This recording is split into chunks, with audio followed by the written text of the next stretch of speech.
The storm raged outside the grand Whitfield estate, lightning cracking across the darkened Los Angeles sky like veins of electric fury. Rain hammered against the towering glass doors, blurring the line between the opulent world inside and the chaos beyond. Jonathan Blake, the 45-year-old billionaire heir to a real estate empire that spanned from Beverly Hills to Manhattan, pushed through the heavy oak entrance, his coat drenched and his mind still buzzing from a late-night board meeting. He shook off the water, expecting the usual quiet luxury of his family home, a place where marble floors gleamed under crystal chandeliers and servants moved like silent shadows. But tonight, something was horribly wrong. A low, guttural sound echoed through the vast hall. Not thunder, but something primal, animalistic. Jonathan froze, his heart pounding as he followed the noise toward the living room.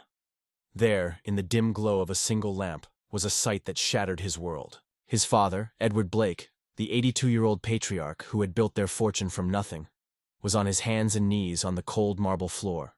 Edward's silver hair was disheveled, his tailored pajamas torn at the sleeves, and he was barking, hoarse, desperate barks that sounded like a man trapped in terror. Around his wrinkled neck hung a thick rope, looped loosely but ominously, trailing across the floor like a noose from a nightmare. Holding the other end was Elena Carter, the family's live-in maid, a quiet woman in her late 30s with kind eyes and a uniform now stained with sweat. She knelt beside him, her hands trembling as she tugged gently at the knot, tears streaming down her face. "Mr. Blake, please hold still," she whispered urgently, her voice breaking. Jonathan's blood ran cold. This couldn't be real. What the hell is going on here? Jonathan's voice boomed like a gunshot, echoing off the high ceilings and cutting through the storm's roar. He stormed forward, rainwater pooling at his feet, his face a mask of shock and rage. "Dad? Why are you on the floor barking like that?" Edward didn't respond, his eyes wild and unfocused, saliva dripping from his lips as another weak bark escaped him.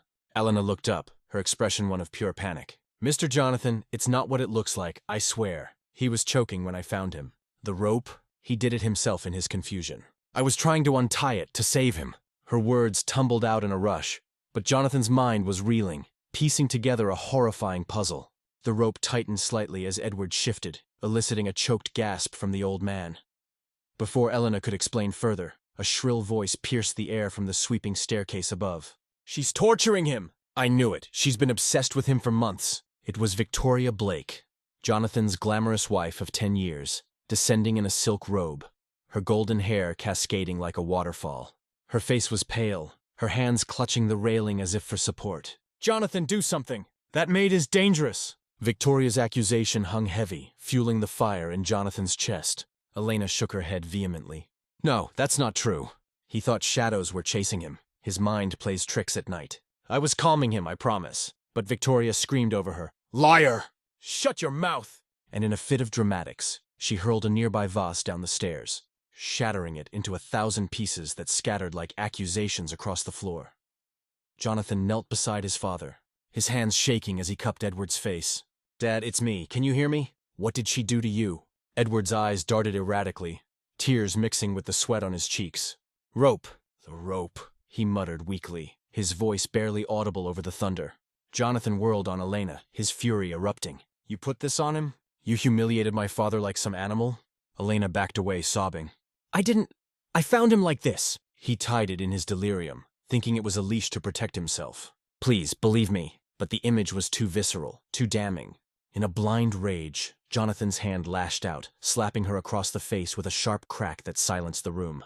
Elena stumbled, her cheek blooming red, shock etching her features. "I saved him," she whispered through tears. But Jonathan pointed to the door. "Get out, now, and never come back." As Elena fled into the pouring rain, her footsteps fading into the night, Victoria approached Jonathan, her touch soft on his arm. "You did the right thing, darling. She doesn't belong here." But Jonathan stood amid the wreckage, the broken vase, the coiled rope, his whimpering father, and felt a hollow ache. The storm outside mirrored the one brewing within him, questions already whispering in the back of his mind. What had he just done? And was this nightmare truly over, or had it only just begun? The grand hall of the Whitfield estate fell into a stunned silence after Elena's departure, broken only by the relentless patter of rain against the windows and Edward's faint whimpers. Jonathan remained rooted to the spot, his hands still tingling from the slap, his chest heaving with a mix of adrenaline and regret. Victoria glided closer, her robe whispering against the marble as she wrapped her arms around him from behind. It's over now, Jonathan. You protected us. That woman was a threat. I've seen the way she hovers around your father, always too attentive, too eager. Her voice was soothing, laced with a practiced concern. But Jonathan's mind was a whirlwind. He gently shrugged her off and knelt again beside Edward, who had curled into a fetal position, his barks reduced to soft, pitiful whines. "Call the doctor," Jonathan ordered, his voice rough. Victoria nodded quickly, pulling out her phone and dialing with manicured fingers. As she spoke in hushed tones to the family physician, Jonathan carefully removed the rope from his father's neck, the coarse fibers leaving red welts on the fragile skin. Edward's eyes met his son's for a brief moment, clouded with confusion, and he murmured, "Chasing—" "They were chasing—" before trailing off. The words sent a chill down Jonathan's spine. What delusions had gripped his father so fiercely? Servants began to emerge from the shadows, drawn by the commotion. The butler, Stephen, with wide eyes. 2 maids peeking from the kitchen doorway. "Sir, shall we assist?" Stephen asked tentatively. Jonathan waved them away. "Just clean this up, and no one speaks of this outside these walls." The doctor arrived within the hour, his car slicing through the storm. Dr. Harlan, a stoic man in his 60s, who'd tended to the Blakes for decades, examined Edward swiftly, administering a mild sedative to calm him. "It's another episode," Harlan said gravely, packing his bag. "His dementia is progressing. Hallucinations, disorientation, it's not uncommon. But this, self-inflicted harm, we need to monitor him closely." Jonathan nodded numbly, escorting his father to bed with the help of the staff. Victoria hovered nearby, her expression a perfect blend of worry and poise. Once Edward was settled, she pulled Jonathan aside in the hallway. "See, it's his mind betraying him. That maid must have exploited it. Who knows what she was really doing?" Jonathan rubbed his temples. "I don't know, Victoria. It happened so fast, but as the night deepened, Jonathan's initial fury began to curdle into doubt. He replayed the scene. Elena's tear-streaked face, her insistent pleas of innocence. Why would she harm the man she'd cared for diligently for years? Victoria, sensing his unrest, poured them both a glass of scotch in the study. "Drink this. You need to unwind." She clinked her glass against his, her smile reassuring. Yet Jonathan set his down untouched, staring out at the rain-lashed gardens. "What if I overreacted?" She said he tied it himself. Victoria's eyes flashed briefly before softening. "Darling, you saw her holding the rope. Don't second-guess yourself now." She kissed his cheek and retired to bed, leaving him alone with the ticking clock and the echo of that slap. By dawn, the estate staff had erased all physical traces of the chaos. The shards swept away, the rope discarded in a bin. But the emotional debris lingered. Jonathan wandered the halls, passing Elena's empty quarters, the door ajar revealing her few belongings left behind in haste. A simple photo on the nightstand caught his eye. Elena smiling with an elderly woman, perhaps her mother. Guilt twisted in his gut. Had he condemned an innocent person? Victoria appeared at breakfast, immaculate as ever. "Feeling better?" she asked brightly.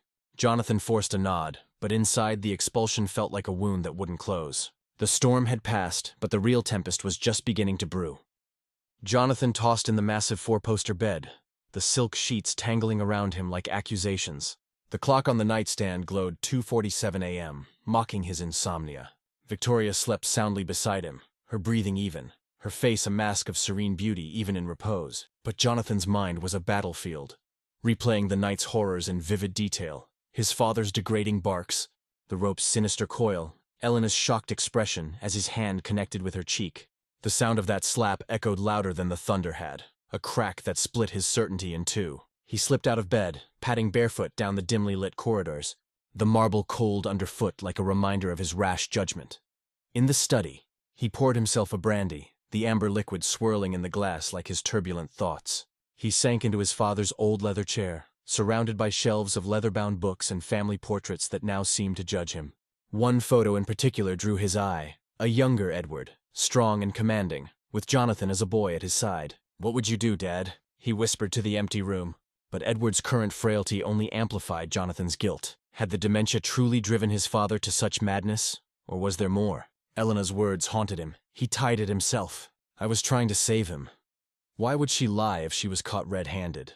The logic didn't hold. From the hallway, faint whispers drifted in, pulling him from his reverie. He crept to the door, ear pressed against the wood. It was the servants, cleaning up lingering remnants in the kitchen. Poor Miss Elena. one maid murmured. She'd never hurt Mr. Edward. She's the only one who could calm him during his spells. Another voice, perhaps Clara's, replied softly. And Mrs. Blake throwing that vase? She's always had a temper, but this... It felt staged. Jonathan's heart raced. Staged? He strained to hear more, but footsteps approached, and he retreated to the shadows. The whispers planted seeds of doubt that sprouted rapidly. Victoria had been quick to accuse, her screams almost theatrical. And why had she been up so late, robe-clad and ready? Back in the study, Jonathan paced, the brandy forgotten. Flashbacks assaulted him. Entering the house, the barking, the rope in Elena's hands. But now he recalled details he'd overlooked in his rage. Edward's eyes not fearful of Elena, but pleading toward her. And Victoria's arrival, perfectly timed, her accusations too pointed. Something doesn't add up, he muttered, running a hand through his disheveled hair. He glanced at the family safe, where important documents were kept, wondering if there were clues in Edward's medical records. But dawn was breaking, gray light filtering through the curtains, and exhaustion finally claimed him on the couch. When he awoke hours later, the house buzzed with subdued activity. Victoria greeted him with coffee and a kiss. You look terrible. Bad dreams? He studied her, searching for cracks in her composure. Something like that. As the day wore on, the doubts grew, fed by overheard snippets and his own gnawing conscience. By evening, Jonathan resolved to dig deeper. He couldn't shake the feeling that he'd expelled the wrong person, and the truth lurked just beneath the surface, waiting to unravel everything. In the expansive kitchen of the Whitfield estate, the morning light filtered through lace curtains, casting soft patterns on the granite counters. Marjorie and Clara, the two veteran maids, bustled about preparing breakfast trays, their movements efficient, but their voices low and urgent. The aroma of fresh coffee mingled with the tension in the air. Did you see her face when he slapped her? Clara whispered, slicing fruit with a sharp knife, like she'd been betrayed by her own family. Miss Elena's been here 5 years, never a complaint, always gentle with Mr. Edward. Marjorie nodded, her wrinkled hands trembling slightly as she arranged toast. And running out barefoot into that storm? Heartbreaking. God knows where she ended up. Henry, the grizzled gardener, entered through the back door, tracking in a bit of mud from the rain-soaked grounds. He wiped his boots hastily, glancing over his shoulder. You two better keep it down. Walls have ears in this place. But he joined them at the table, his voice dropping to a conspiratorial murmur. I was out by the west windows last night, pruning late. Saw bits through the glass, Mr. Edward thrashing, Elena trying to help. But Mrs. Blake, she was there earlier, hovering like a vulture. Clara's eyes widened. What do you mean? Henry leaned in. She brought him his nightly drink, but I swear I saw her add something from a vial. Then the chaos started. Marjorie gasped softly. You think she's behind his worsening spells? I've noticed how she's always the one administering his meds lately. And that smile of hers. Sweet as poison. The three exchanged uneasy glances, the weight of unspoken suspicions hanging heavy. Clara set down her knife. Elena wouldn't hurt a fly. Remember how she sat with Mr. Edward during his bad nights, reading to him? Mrs. Blake just sweeps in for the show, Henry grunted. I've seen enough. Been silent too long. If Jonathan asks, I'll tell him what I saw. The door swung open suddenly, and Stephen the butler entered, his face pale. Hush. She's coming. They scattered to their tasks as Victoria breezed in, elegant in a white dress, her perfume overpowering the coffee scent. Everything ready? The press might inquire after last night's disturbance. Her smile was sharp, eyes scanning for any sign of gossip. Yes, ma'am, Marjorie murmured, head down. Victoria sipped her coffee, then added casually, if that former maid contacts anyone, direct her to me. Her things will be shipped. She exited with clicking heels, leaving a chill behind. Once alone, Henry muttered, Enough's enough. I'll speak up if it kills me. The conversation sowed seeds of truth among the loyal staff, ready to bloom. The mansion's upper floor felt heavier that morning, the air thick with the scent of antiseptic and faded grandeur. Jonathan ascended the staircase, his footsteps echoing like accusations. He paused outside his father's door, hand hovering over the knob, steeling himself for what lay within. Pushing it open, he entered the dimly lit room where machines beeped softly, monitoring Edward's fragile vital signs. The curtains were half drawn, casting long shadows across the bed where his father lay, pale and diminished, an IV drip feeding him stability. Dad, Jonathan whispered, approaching the bedside. Edward's eyes fluttered open, hazy but recognizing. Jonathan? My boy! His voice was a rasp, hands trembling on the sheets. Jonathan sat, grasping those frail fingers. "How are you feeling?" "The doctor said rest will help." Edward shifted slightly, wincing. "The rope. It was tight." Jonathan's heart clenched. "What about the rope, Dad? Tell me what happened." Edward's gaze wandered, as if chasing ghosts. "She saved me." "The girl with kind eyes." Jonathan froze, the words piercing his doubt. "Elena, the maid?" Edward nodded weakly. "Yes, saved me from the shadows." He drifted back toward sleep, leaving Jonathan reeling. Saved him? The narrative he'd clung to crumbled further. He stayed by the bed, watching his father's chest rise and fall. Memories flooding in, of Edward's strength in boardrooms, his guidance through Jonathan's youth. Now this vulnerability exposed cracks in their world. Leaving the room, Jonathan's mind raced. He headed to the security suite, determination hardening his features.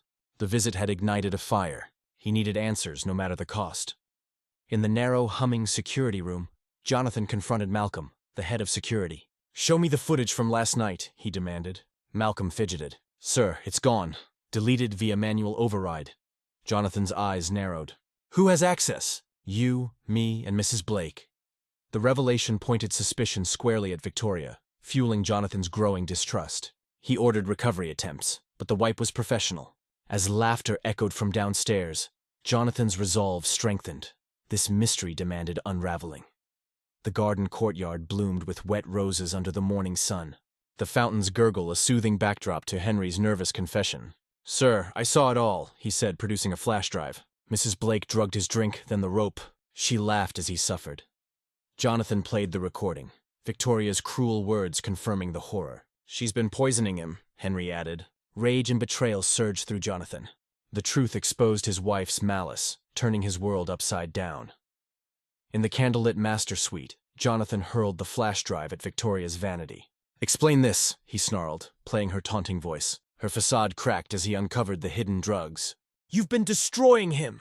She backed away, fear replacing arrogance. "You have no proof."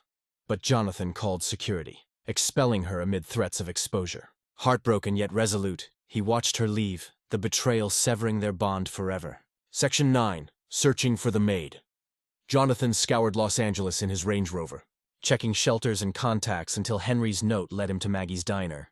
There, Elena served coffee, bruised but unbroken. "I was wrong," he apologized tearfully. "Victoria framed you." Elena's guarded relief met his sincerity, paving the way for deeper revelations. Section 10. The Hidden Family Secret. At the empty diner, Elena revealed Jonathan's true origins. An orphan from a crash caused by Edward, adopted in redemption. He gave you a life to atone. Shattered yet enlightened, Jonathan grappled with his identity, finding solace in themes of forgiveness and chosen family. Section 11. Homecoming and Reconciliation. Returning with Elena, Jonathan facilitated a tearful reunion. Edward confessed, "You were my salvation." Bonds mended. They redefined family, warmth returning to the estate. Section 12. Epilogue and Reflection. Weeks later, the mansion thrived, the preserved rope symbolizing truth's power. Jonathan reflected on compassion's triumph, urging viewers to embrace second chances.